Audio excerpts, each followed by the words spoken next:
আউযুবিল্লাহি মিনাশ শাইতানির রাজিম। বিসমিল্লাহির রহমানির রহিম। আসসালামু আলাইকুম ওয়া রাহমাতুল্লাহি ওয়া বারাকাতুহু।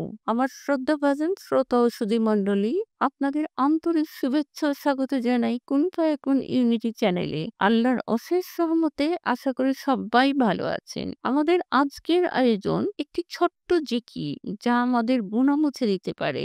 এ নিয়েই বিস্তারিত।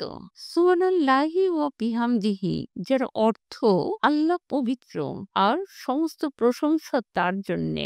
সহিহ হাদিসে এসেছে, রাসূলুল্লাহ সাল্লাল্লাহু আলাইহি ওয়াসাল্লাম বলেছেন, যে ব্যক্তি দিনে ১০০ বার সুবহানাল্লাহি ওয়া বিহামদিহি পড়বে তার গুনাহগুলো ক্ষমা করে দেওয়া হবে, যদিও তা সমুদ্রের ফেনার মতো হয়। বুখারী ও মুসলিম। এই জিকির জান্নাতের বৃক্ষরোপণের সমতুল্য। হাদিসে এসেছে, যে বলবে সুবহানাল্লাহি ওয়া বিহামদিহি, জান্নাতে তার জন্য একটি খেজুর গাছ রোপণ করা হয়। তিরমিজি। আমাদের জন্য এ দোয়া কখন পড়া উত্তম?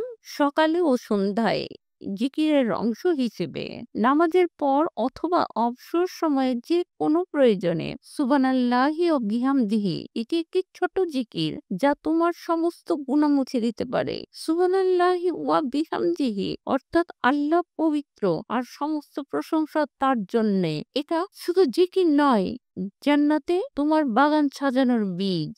আল্লাহ পবিত্র আর সমস্ত প্রশংসা তার জন্যে। আমিন।